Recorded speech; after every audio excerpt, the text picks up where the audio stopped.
Be be جناب ام بنین سلام اللہ علیہ کی سرکار بے کس پناہ میں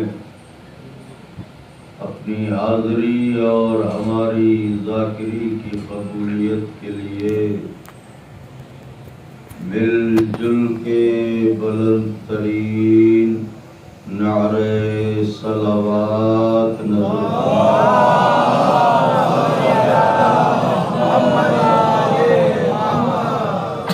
فاتحہ قوت الا باللہ العلی العظیم حسبنا اللہ ونعم الوکیل نعم المولى ونعم النصير أعوذ بالله السميع العلي العظيم من الشيطان اللعين الرجيم بسم الله الرحمن الرحيم الحمد لله الذي هدانا لهذا وما كنا لنهتدي لولا أن هدانا الله لقد جاءت رسل ربنا بالحق الصلاة والسلام على سيدنا ونبينا وشفيعنا ومولانا بالقاسم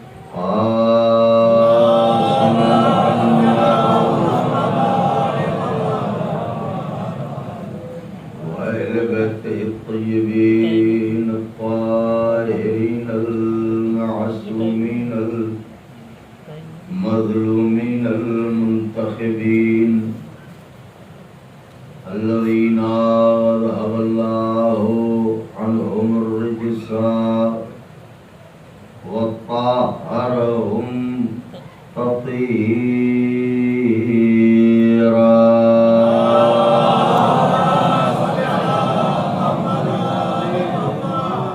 ولعنة الله على أعدائهم وقتلتهم وغاصبي حقوقهم ومنكري فضائلهم ومصائبهم وشجاعتهم وطهارتهم وسخاوتهم وجلالتهم وولايتهم وعظمتهم وعطشهم أجمعين من يومنا هذا إلى قيام يوم الدين. أما بعد فقد قال الله سبحانه تبارك وتعالى في القرآن المجيد والفرقان الحميد وهو أصدق الصادقين وقوله الحق. بسم الله الرحمن الرحيم. وما خلقت الجن والإنس إلا ليعبدون.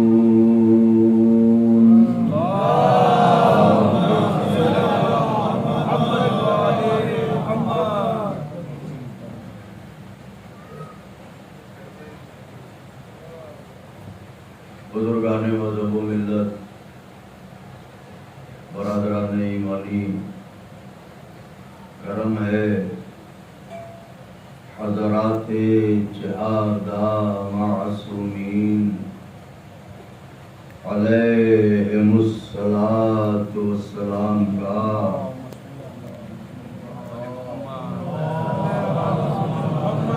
اور خصوصی صدقہ ہے شہزادی کونین بنت جناب رسول الثقلین مادر حسنین صدیقہ طاہرہ راضیہ مرضیہ بتول عذرا حور انسیہ جناب فاطمہ زہرا سلام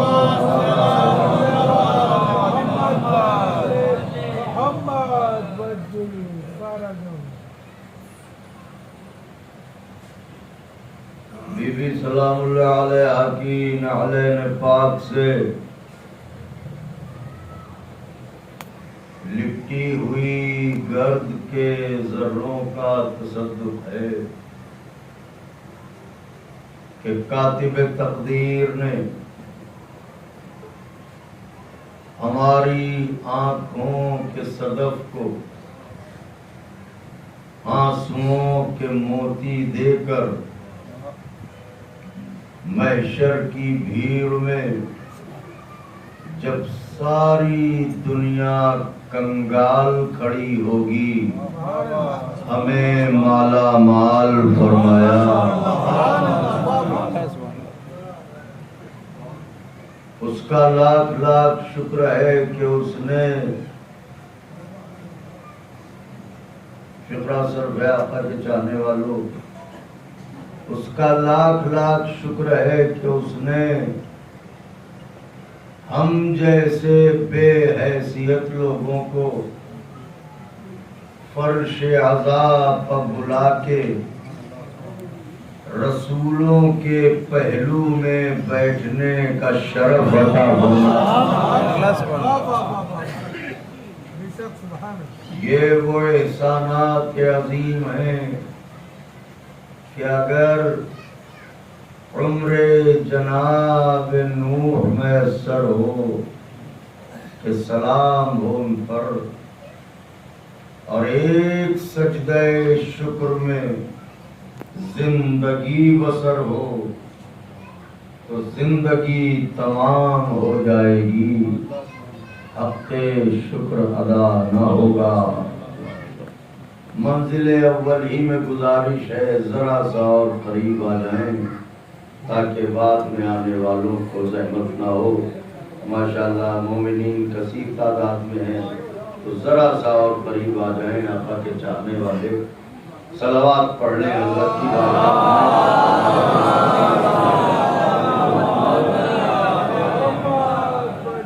ایک اور صلوات حضرت کی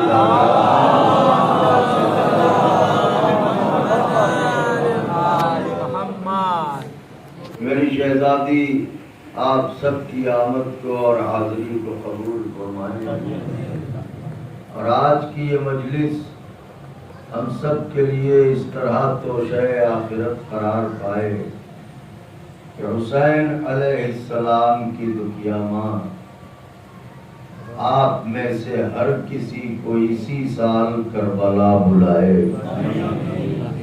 اس دعا کی قبولیت کے لیے مل کے صلوات پڑھیں۔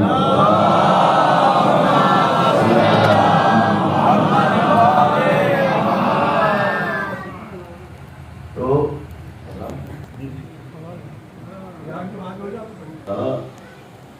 کہ جو مرحلہ نازک ہے وہ یہ ہے کہ یہ اذانیں حسین علیہ السلام کی وجہ سے باقی ہیں، تو بے شک ہمیں احترام اذان میں تھوڑی دیر تاکہ کلمہ توحید بھی مکمل ہو، کلمہ نبوت بھی مکمل ہو اور کلمہ امامت بھی مکمل ہو۔ صلوات پڑھ لیں بابا۔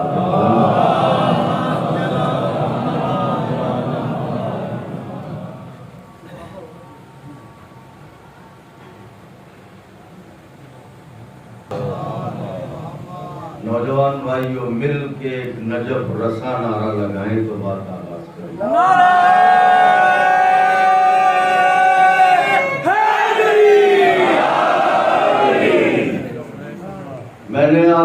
خدمت سماعت میں جن فقرات نورانیہ اور کلمات ربانیہ کی تلاوت کی ہے، اس کے ترجمے سے الحمدللہ فرش اعضا پہانے والا بچہ بچہ واقف و آگاہ ہے کہ خداوند عالم ارشاد فرما رہا ہے وما خلقت الجن والانس الا لیعبدون، اور میں نے نہیں پیدا کیا جنوں کو اور انسانوں کو مگر اس لیے کہ وہ میری عبادت کریں۔ علماء اور فاضل، خطبہ، شعراء، دانشوران، تاریخ داں حضرات بیٹھے ہیں، آپ مجھ سے بہتر جانتے ہیں کہ عربی زبان میں کسی بات میں زور پیدا کرنے کے لیے پہلے نفی کی جاتی ہے، بعد میں اثبات کیا جاتا ہے۔ جیسے لا الہ، کوئی خدا نہیں ہے، پہلے نفی کی گئی، پھر اثبات الا اللہ، مگر وہ خدائے واحد ہے کہ اس کے سوا کوئی خدا نہیں ہے۔ تو کبھی کبھی کلام میں زور پیدا کرنے کے لیے پہلے نفی ہوتی ہے، بعد میں اثبات ہوتا ہے۔ اللہ اس آیہ خلقت میں زور پیدا کرنے کے لیے عجب انداز سے گفتگو کر رہا ہے۔ وما خلقت الجن والانس الا لیعبدون، میں نے نہیں پیدا کیا جنوں کو اور انسانوں کو، یعنی پہلے نفی کی بعد میں اثبات کا لہجہ، مگر اس لیے کہ وہ میری عبادت کریں۔ اس کا مطلب یہ ہے کہ خلقت بشر ہوئی عبادت کے لیے، تخلیق بشر ہوئی عبادت کے لیے، بشر کو وجود ملا عبادت کے لیے، بشر کو لباس حیات ملا عبادت کے لیے، بشر کو زندگی ملی عبادت کے لیے، بشر کو صحت ملی عبادت کے لیے، بشر کو قوت ملی عبادت کے لیے، بشر کو طاقت ملی عبادت کے لیے، بشر کو دولت ملی عبادت کے لیے، بشر کو اقتدار ملا عبادت کے لیے۔ کیوں؟ اس لیے کہ اللہ نے مقصد خلقت ہی بتایا ہے، عبادت، یعنی ہمیں پیدا کیا عبادت کے لیے، آپ کو پیدا کیا عبادت کے لیے۔ ہو سکتا ہے یہ محترم مجمع سوچے کہ آج کیا ہوا ہے مولانا صاحب کو کہ انہوں نے تو ایسا موضوع چھیڑا ہے عبادت کہ مصلی پر بیٹھتے ہیں جب تو نیند آنے لگتی ہے، مجلس میں بیٹھ کے کہاں جاگیں گے، ایسا مضمون چھیڑا ہے۔ یاد رکھیے گا، موضوع کوئی بھی ہو، اگر فضائل اہل بیت کی تری نہ ہو تو گلے میں پھنستا ضرور ہے۔ گلے میں چاہے جیسا موضوع ہو، گلے میں پھنستا ضرور ہے اگر ان کے فضائل کی تری نہ ہو۔ تو مقصد کیا ہے حیات کا؟ عبادت۔ مقصد کیا ہے زندگی کا؟ عبادت۔ مقصد کیا ہے ہماری خلقت کا؟ عبادت۔ یعنی اللہ چاہتا ہے بندہ عبادت کرے۔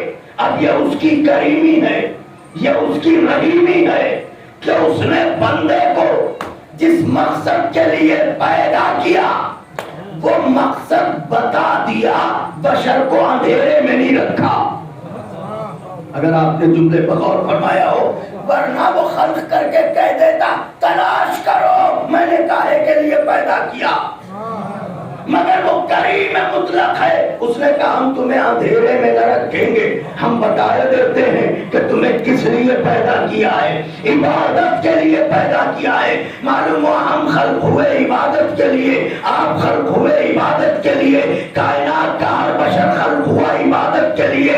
تو جب مقصد خلقت ہی عبادت ہے تو اب عبادت کو لمحوں میں قید نہیں کر سکتے، عبادت کو گھنٹوں میں قید نہیں کر سکتے، عبادت کو دنوں میں قید نہیں کر سکتے، عبادت کو راتوں میں قید نہیں کر سکتے، عبادت کا دائرہ نہیں بنا سکتے، عبادت کے مفہوم کو محدود نہیں کر سکتے. خدائے حسین کا واسطہ ہے پڑھ کے نہ جھپتے.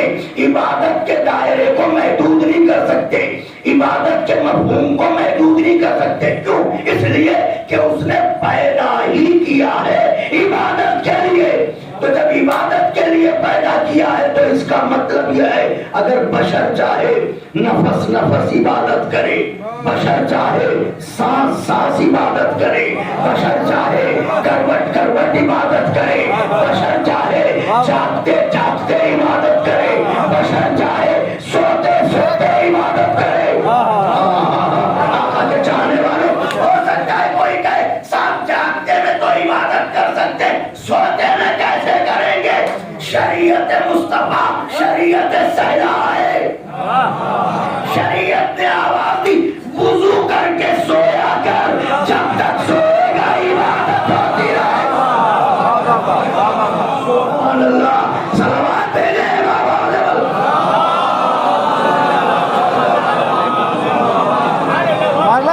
وضو کر کے قبلہ سو جایا کر, جب تک سوتا رہے گا عبادت ہوتی رہے گی. تو وضو کیوں کریں؟ تاکہ تم طاہر ہو جاؤ. تو وضو کاہے سے کریں؟ پیپسی سے, روح افزا کے شربت سے. کاہے سے کریں وضو؟ کا وضو کیجئے آب خالص سے, اور اس میں بھی شرط یہ ہو پانی حلال کا ہو, چرائی بھی مشق نہ ہو. میں کچھ کہہ رہا ہوں آقا کے چاہنے والوں. تو وضو کاہے سے کرے گا؟ پانی سے. اس کا مطلب پانی ملے تو وضو کرے, وضو کرے تو طاہر ہو.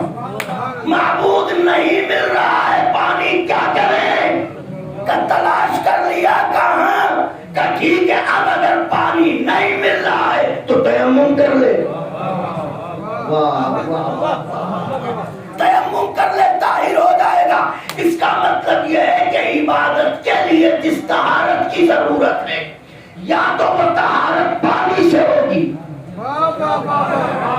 یا وہ طہارت مٹی سے ہوگی. آقا کے چاہنے والوں, یہ تو مجلسی مجمع ہے, نظر رکھنے والے لوگ ہیں. یا وہ طہارت پانی سے ہوگی یا وہ طہارت مٹی سے ہوگی. یعنی پانی ملے تو طہارت ہو, مٹی ملے تو طہارت ہو. اب اس کو کیا کیجیے گا؟ جس پانی کے بغیر طہارت ممکن نہیں وہ سارا پانی ہے مہر زہرا میں.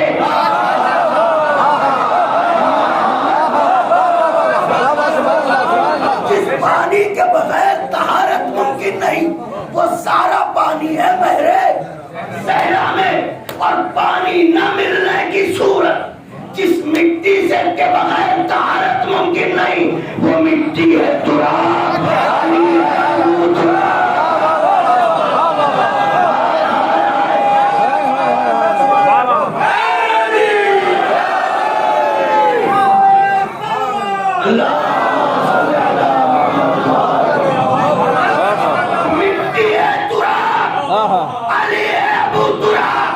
شریعت نے بتا دیا کہ جب تراب کے بنا بدن پاک نہیں ہوتا, ابو تراب کے بغیر روح کیسے پاک ہوگا؟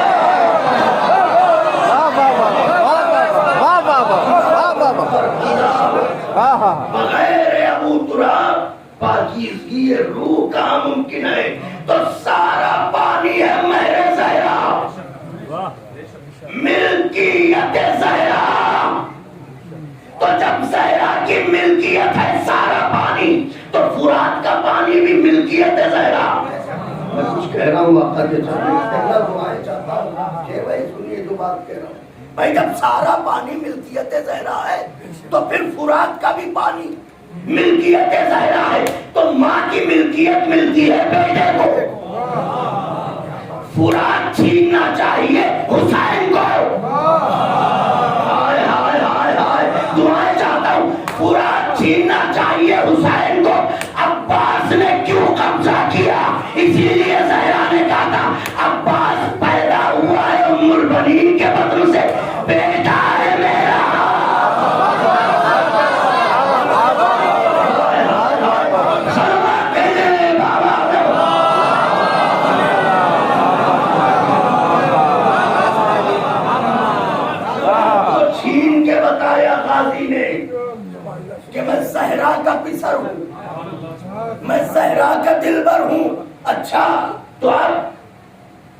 عبادت کے لیے پیدا کیے گئے ہم. عبادت، سوئیے جب بھی عبادت، جاگیے جب بھی عبادت، بیٹھیے جب بھی عبادت، بچوں چلے جب بھی عبادت، رکے جب بھی عبادت، وطن میں ہے جب بھی عبادت، سفر میں ہے جب بھی. کیوں عبادت کو محدود نہیں کر سکتے؟ کیونکہ مقصد خلقت ہے عبادت. اللہ نے یہ نہیں کہا کہ ہم نے انسان کو اس لیے پیدا کیا کہ روزانہ 1 گھنٹے عبادت کرے. اس نے کہا میں نے پیدا ہی کیا عبادت کے لیے. تو جب عبادت کے لیے پیدا کیا، اس کا مطلب عبادت ایک ایسی چادر ہے جو وجود بشر کو ڈھانپے ہوئے ہے. وجود بشر کو ڈھانپے ہوئے تو اب عبادت کو محدود نہیں کر سکتے. اب آئیے پوچھتے ہیں علماء سے، افاضل سے، مفتیان دین سے، تاریخ دانوں سے سوال کرتے ہیں، شریعت کے جاننے والوں سے بلا تفریق مذہب و ملت، کہ اللہ قرآن میں کہہ رہا ہے میں نے بندے کو عبادت کے لیے پیدا کیا. ذرا بتائیے تو صحیح وہ عبادت کون سی ہے جس کے لیے اللہ نے پیدا کیا؟ عالم اسلام نے کہا اول نماز. بے شک اول نماز. کہ نماز کے لیے اللہ نے بندے کو پیدا کیا، یعنی جس عبادت کے لیے ہمیں پیدا کیا گیا وہ عبادت ہے نماز. نماز کے لیے فجر کا وقت تھا، ہم اٹھے مصلی پہ گئے، 2 رکعت نماز فجر پڑھی.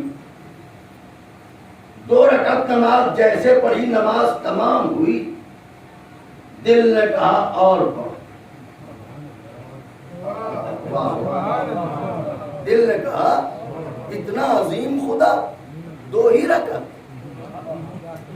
اتنا بلند خدا 2 ہی رکعت. عشق ہے کہ مانتا نہیں،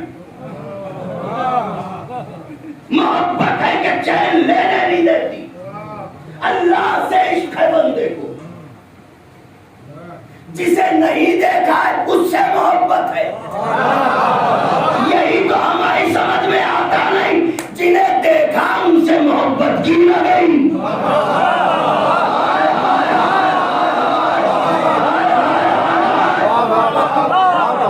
انہوں نے جس کے لیے بتایا اس سے عشق ہے، یعنی جس کے لیے بتایا اسے چاہتے ہیں. جنہوں نے بتایا اس سے کوئی رشتہ دل ہی نہیں ہے. تو اب عشق ہے کہ چین نہیں لینے دیتا. کہہ رہا ہے اتنا عظیم خدا 2 ہی رکعت پڑھو گے، اور پڑھو اور پڑھو اور پڑھو. اس سے پہلے کہ ہم نماز فجر کی تعداد کو بڑھاتے، رکعتوں میں اضافہ کرتے، شریعت آگے بڑھی تا خبردار، دین تیرے عشق کا نام نہیں ہے، مصطفیٰ کے عمل کا نام ہے.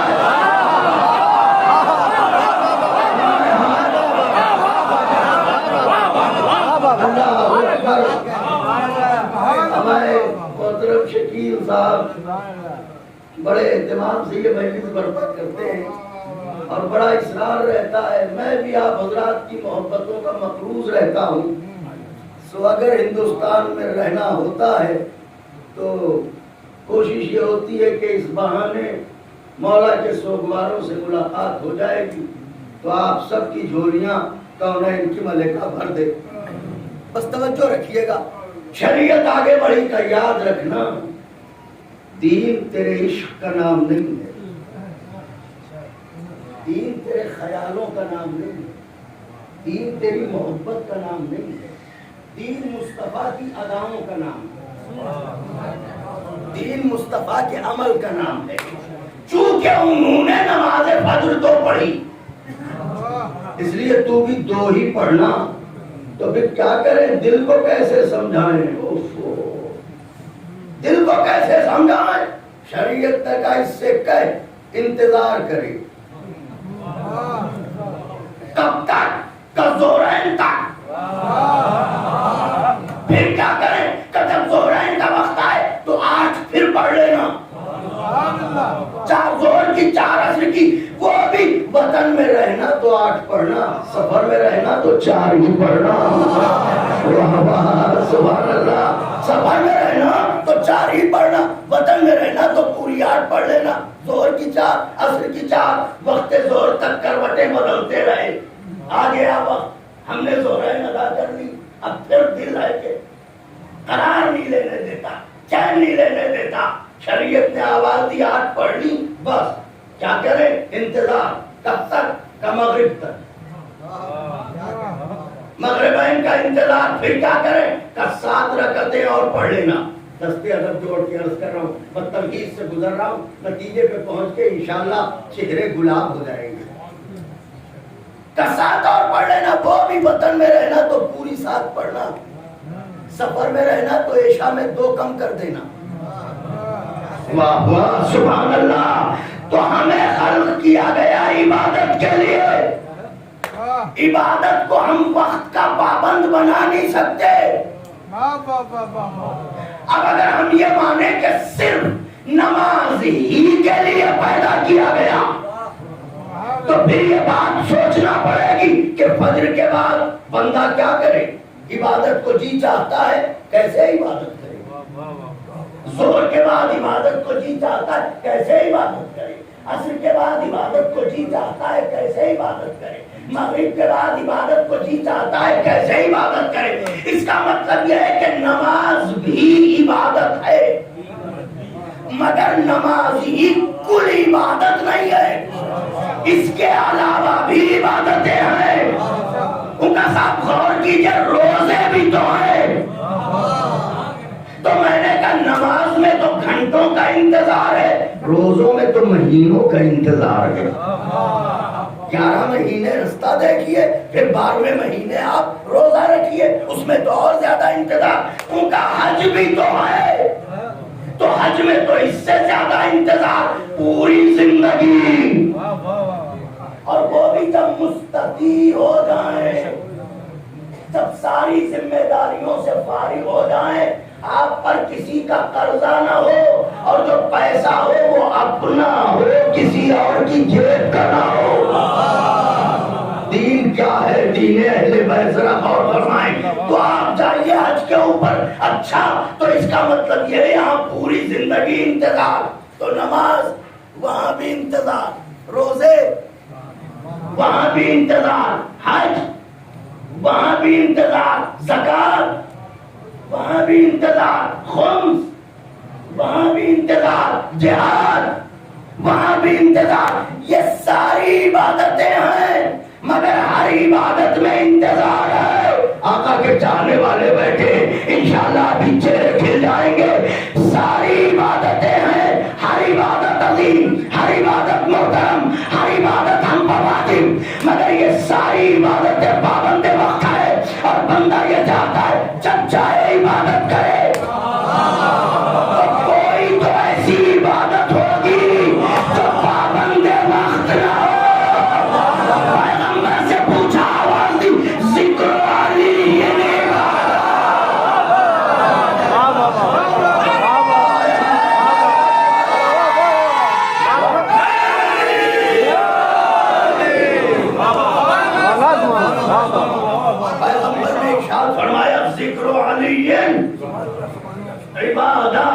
علی مرتضیٰ کا ذکر عبادت ہے، یہ پابند وقت نہیں، یہ محتاج وقت نہیں۔ جب آپ جہاں چاہیں بیٹھیں، اس کا مطلب نماز بھی عبادت، ذکر علی بھی عبادت، روزہ بھی عبادت، ذکر علی بھی عبادت، حج بھی عبادت، ذکر علی بھی عبادت۔ اب جو لوگ ہم سے کہتے ہیں علی والوں کو کیا ہوا ہے، جہاں بیٹھتے علی علی کرتے ہیں، ارے ہم پرہیزگار لوگ ہیں، عبادت کرتے رہتے ہیں۔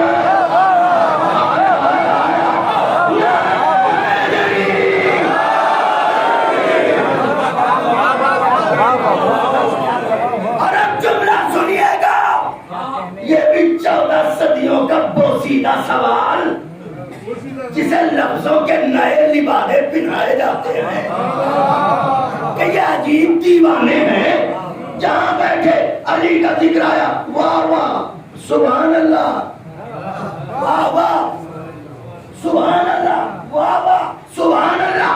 عقل کے اندھو، ہم تو علی کے لیے ایک ہی ہاتھ اٹھاتے، نبی نے غدیر میں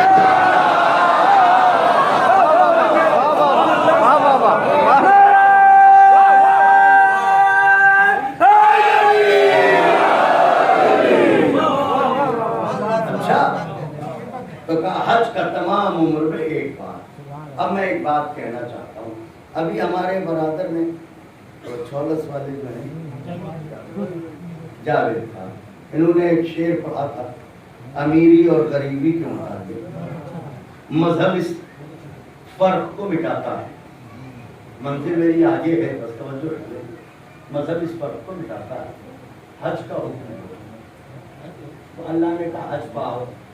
حج پر سب نہیں جا سکتے کیونکہ سب اس دائرے میں آتے ہیں، تو جو آئے وہ جائے. اس کا مطلب جو حج پر جا رہا ہے یہ طے ہے کہ اس کے پاس پیسے ہیں.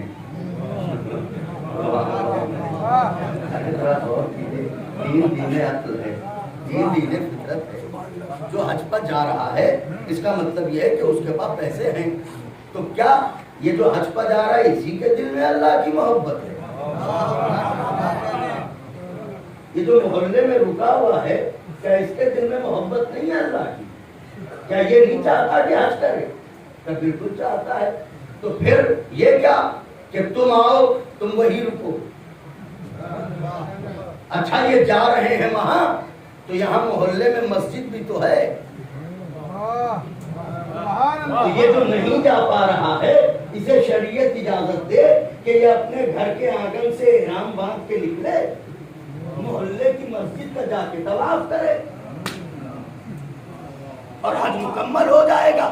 رہی بات شیطانوں کو پتھر مارنے کی، اس میں تو یہ قوم ماشاءاللہ ہائے ہائے ہائے ہائے. اچھا تو پھر یہ جائے یہی محلے، صرف ہنس کے نہ ڈالیے گا. میں نتیجہ عرض کرنے جا رہا ہوں، اسے بیاض دل پر لکھیے گا. یہ جو محلے کی مسجد قبلہ یہاں جا کے طواف کر لے یہ حج میں شمار ہو جائے. عالم اسلام چیخ اٹھا کیسی باتیں کر رہے ہیں آپ، معاذ اللہ احانت کعبہ کر رہے ہیں. کیا مطلب کہ حج فقط کعبے میں ہوگا؟ کیوں کہ وہ اللہ کا گھر ہے. تو مسجد کس کا گھر ہے؟ اگر تکلف نہ کریں ہاتھوں کو اٹھائیں تو نتیجہ عرض کرو. اے بھائی کعبہ اللہ کا گھر ہے تو مسجد کس کا گھر ہے؟ پیش نماز صاحب کا گھر تھوڑی ہے، وہ بھی اللہ ہی کا گھر ہے. تو جب دونوں اللہ کے گھر تو پھر یہ کیا حج